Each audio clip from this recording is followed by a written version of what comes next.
Benvenuti al Meteo. La perturbazione si allontana lentamente dall'Italia, lasciando però sul nostro territorio ancora qualche strascico di instabilità.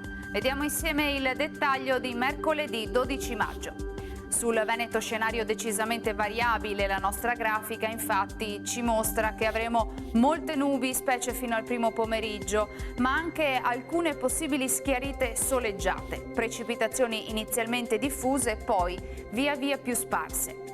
Temperature minime tra 8 e 13 gradi, valori massimi oscillanti invece tra i 16 e i 21 gradi all'incirca. Ci spostiamo ora sul Friuli Venezia Giulia, anche qui piogge ovunque, con il passare delle ore fenomeni in diradamento e qualche parentesi più asciutta. Temperature minime tra 11 e 13 gradi, massime sui 17-19 gradi. Infine ci spostiamo sul Trentino Alto Adige, dove la situazione sarà un po' differente, con il maltempo che accompagnerà di fatto la giornata di mercoledì.